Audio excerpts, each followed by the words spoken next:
long is the drill sergeant school? So drill sergeant school is 9 weeks of training plus their report week. So it's really 9.5 weeks. And what happens at drill sergeant school? So drill sergeants are going to come to drill sergeant school. They're going to be taught everything from fundamentals of drill and ceremony. They're going to be taught physical readiness training, how to execute it. They're going to be taught how to run warrior task battle drills, how to set up FTX lanes. They're going to be taught how to train civilians, how to shoot. Everything that you need to know how to be a soldier, we're going to teach them how to teach and how to convert civilians into soldiers. Now, it's one thing to know all those tasks very well, but it's another maybe to be able to teach that. So I guess, is that part of the challenge of being a drill sergeant? Yes. So the big thing is we teach them. We'll kind of bring them back to the basics. We'll teach them, and after we've taught them, then we evaluate them on teaching. And we're not really just evaluating them on their knowledge, but we're also evaluating them on their ability to teach someone that will know nothing about what we do in the Army. That's why we're here with at least 1 year experience. We know what it takes to teach a civilian how to become a soldier, and we know how to pick out throughout their training and their instruction whether it's effective, whether it would actually meet the standard to convert that civilian into a soldier. Now, obviously not everyone can do this, right? So there are some folks that don't make it through the school? Quite a bit. So we have the first thing that usually eliminates anyone for us is a physical fitness test. So they have to be able to achieve initially with us the Army standard, 60 in every event. Next would be height and weight. That tends to knock some out of the running. After that, it's pretty much all evaluations. So we have our PRT evaluations. So candidates will be evaluated on doing an SM session, strength and mobility session, and an endurance and mobility session, both being a primary instructor on the stand in front of trainees or their peers for the instruction, and then also being an assistant instructor, which walks around and makes sure that the formation's actually conducting the exercises right, which is what they'll do on the trail. You'll have your primary instructor who leads the entire formation. You have your assistant instructors that walk around that formation and are trying to make those on-the-spot corrections with trainees to make sure that they're executing these exercises the right way. Next, we have pitching modules, which are all the drill and ceremony. Everything, there's 40 total. And it's everything from the position of attention to stack and take arms. And they go from the easiest all the way to the hardest, and they are required to know these verbatim and be able to pitch them to us with demonstrators and execute that they know the movements. And that's kind of our way to make sure that they're able to teach civilians trying to turn into soldiers these basic drill and ceremony movements that we have in the Army. I imagine that could be very frustrating, because sometimes what we think we're communicating, and then people they're not doing it right, and you're like, oh, why don't you just get it? So on that note, I guess, what qualities do you think that people need to come to the drill sergeant school with, or what will they develop? I think the biggest thing they could come with is just come humble, come ready to receive information. I think the biggest drawback to anyone coming here is they're so used to being out there in the Army, and they've maybe been doing things the way they've been taught, or it's just kind of how they've been doing things for a while. And we're going to go back and take it to the book and what it states in regulation. And most have a hard time of breaking those bad habits and not humbling themselves and kind of changing the way they do things. Make sure they do things to the standard instead of kind of reverting back to the way they were doing things. So, on the note that you were saying, like, some of the folks come and they have these preconceived ideas, plus regulations have changed, yep. And I imagine some training techniques have changed over the years, and so what advice would you give to those folks that you're like, man, I'm squared away, I know this and that, and you're saying to come and be humble and come prepared. I tell every class that we get, when you come here, if you want to be successful, if you put it on, if you wear it, if you do it, read the regulation before you come out here and do it, because things have changed. It's been a while since people have done some of the things we asked them to do, and the best way to set yourself up for success is to go ahead and dig in those regulations, read them before you come out here. Don't just put on and assume that what you've been doing is correct, because it may not be. And so read the regulations, study. really, we're already a 12-hour-a-day course, and then on top of that, you know, we have different duties going on, and so students really need to study and take care of it. I tell them if there's any downtime, you should have your face in a book reading something, because it's just, you cannot get enough of the information that we're trying to put out in only 9 weeks. It's not enough time. We need more time, but you know, 9 weeks is what we get. So this is not necessarily as you show up and you're going to graduate kind of school, but you're not trying to beat people up necessarily. You are, I guess. Yeah, no. So yeah, we're not trying to send anyone away. If anything, all we're doing, we just hold the standard. Some classes can be as big as 120 that graduate, some 55. You know, it's really up to that class. We're going to do everything in our power to provide them, you know, the information, make sure they're successful. We do everything not only from teach, but we also, you know, my drill sergeant leaders stay after hours and try to help those that aren't getting the material right or can't figure out how to do PRT right. They stay after, but at the end of the day, we can't perform for you. And if you don't perform the standard, we will not, you know, we will not give you a passing grade. So it's really on them when they get up there, but up until then, we'll do everything in our power to get you to the standard, at least pass. But once you get up there, it's solely on that candidate. Now, would you say, is there anything that's more challenging for the candidates, or is it just different for everyone? I think pitching gets everyone initially. Everyone gets here and just doesn't know how to pitch. Maybe he's never had to memorize something that long, or doesn't understand the concept of pitching and how to do it, and it usually takes the first 1, 2, or 3 sets to really start understanding how to study these pitches. Some will just try to memorize all of it up at once and then come out here and try to just say it, and it just doesn't work out the way they thought it was going to work out. But everyone's different. I always tell them, you know, if something's not working, then change it. Don't just keep trying the same method. There's different methods, you know, break the pitch down, use demonstrators in your room or after hours, you know, videotape yourself. There's different methods to everything, but if you just stick with that one method and it's not working, it's not gonna just magically start working. So I would say pitches and then PRT evaluations. I think PRT evaluations tend to hold people up a lot just because there's so much to learn and so much you're being evaluated on in just a small window of time. And being a primary instructor on the podium, when you're actually on the stand, you can't really see how you're performing as a primary instructor. You don't know if maybe you're not performing the exercise to the standard exactly, and there's no cues. We don't tell you.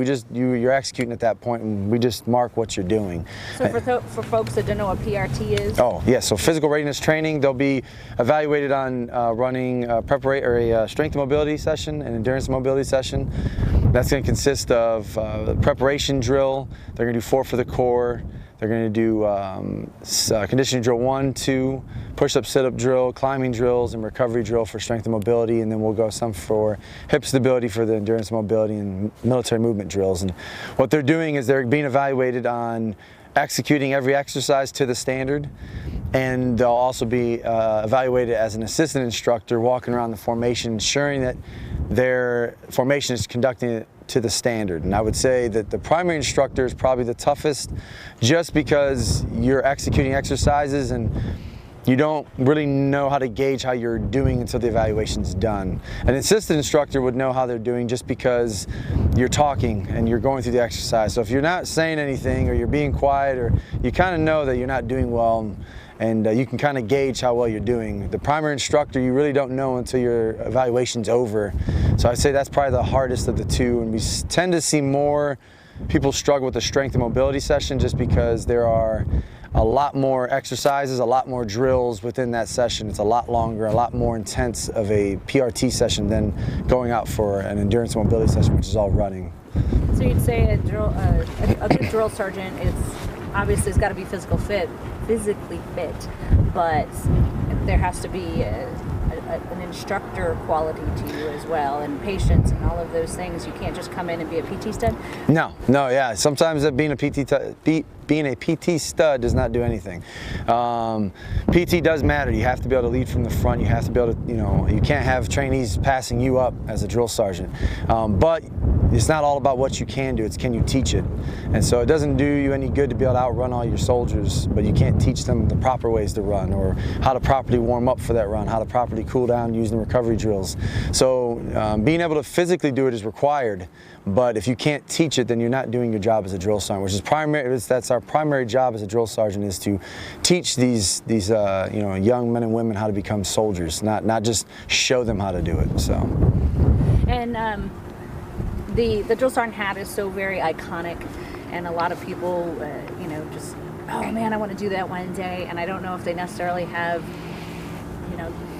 if somebody's coming just because they think the hat is cool and they want to be prestigious, then, what would you say to those folks that just see the hat? I mean, if you're just coming to wear the hat, then, you're probably going to get humbled really, really quick. Wearing the hat is really, what it is there's expectations. You wear this hat and there's a certain expectation that it doesn't matter who you are, even if you're not in the military. If someone sees a service member with this hat on, they have a certain expectation of discipline and standards and being a soldier. And so just coming here to put it on, if you're not learning the information, if you're not putting in the work it takes to put this hat on, then you're not going to be successful. And ultimately you're probably not going to put the hat on anyway. That's getting ready to come? I would say we tell them all, we send them an email. So if they're coming, they get an email directly. If they're coming to my class, they get an email from my deputy, and we tell them they need to start studying the first set, which is the position of attention, the rest positions at the halt, and the hand salute. And they need to get those memorized, and they need to memorize the drill sergeant creed, and they need to be physically in shape. And I would say the biggest deterrent is the PT test that tends to hold them up, just because we grade strictly to the standard. If there's any bend in your body throughout that push-up, we don't count that rep. We don't give any freebies out. It has to be perfectly, your body must be straight at all times throughout the entire movement, and I think that tends to hold people up when they get here. They're not expected to be graded to the standard, to the T, and maybe they're riding pretty close to the minimum when they got here, but some of those push-ups really wouldn't have counted, and then they get here and they don't count, and then they find out they came up a little short. So I would say be physically fit, study the top three, which is those three positions I mentioned, and know the drill sergeant creed. Look over warrior task battle drills. That's a big one. Right there, the basic warrior task battle drill, skill level 1. That would be huge as well.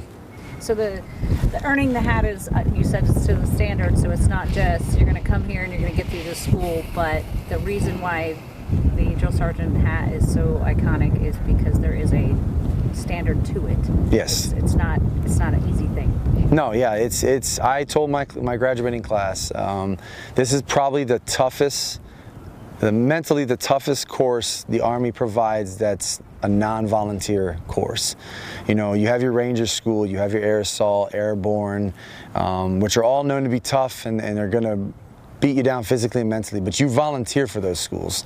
So when you go there, you are mentally prepared for what you're about to, at least you think you are, mentally prepared for what you're about to get into. Most people that come here are voluntold. They don't really volunteer to come here, and so they're not expecting or not aware of what is about to come. And so I would say, understanding what it takes to be a drill sergeant, remembering what that drill sergeant was for you when you went through the Army. We got to get you there.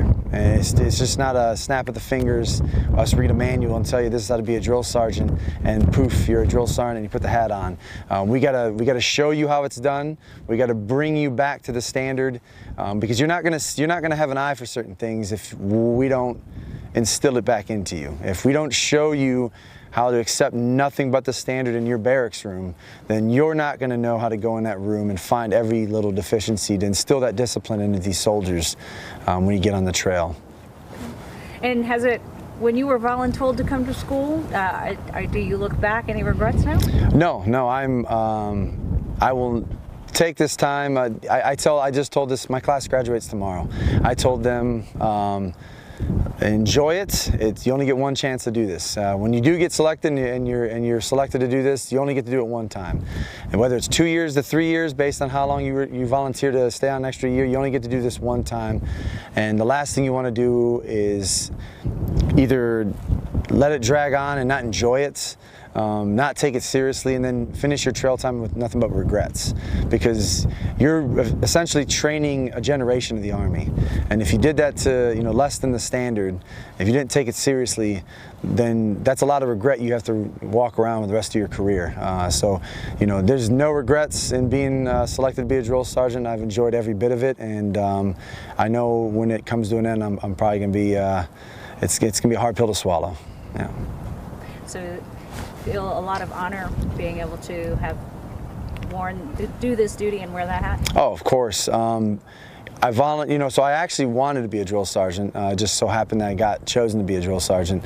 And then when I was given the opportunity to interview to be a drill sergeant leader, I jumped on in a heartbeat, because for me, this course has completely shifted the way I am as a non-commissioned officer. The way my career will go from here has completely shifted my mindset as to what is necessary of a non-commissioned officer, not just with brand new trainees, but what we need to be doing as non-commissioned officers in the regular Army. And kind of coming here and being humbled and realizing how much we let mission kind of sometimes deter us from things that we need to be doing with soldiers, like marching and drill and ceremony. We just don't have time to do anymore. Coming here and being humbled and realizing how much we don't do, it's been an eye-opener, and I'm actually more excited to get back now with all this experience that I've gained, not only from on the trail with trainees, but here at the Academy training NCOs. And one more question. I enjoyed talking to you because a lot of insight.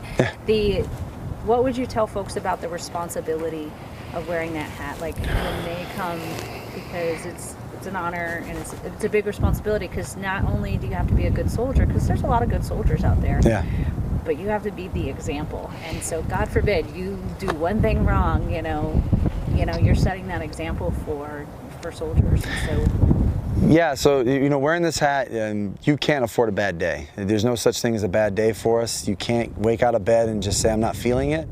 Regardless of how you feel every day, when you get up in the morning, whether it's 03, 02, and it's the 8th day in a row you've been getting up at 3 o'clock in the morning, or 3 weeks long, you have to wake up motivated. You have to find a way to consistently be that example in front of them, no matter how you're feeling, what kind of day you've had, what kind of month you've had.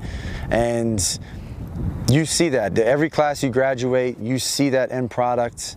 And then seeing them after, running into soldiers even that were my trainees when I was on the trail now, and just seeing how they've grown. I've had some already. I've only been on the trail 3 years, and I've had some get promoted to sergeant.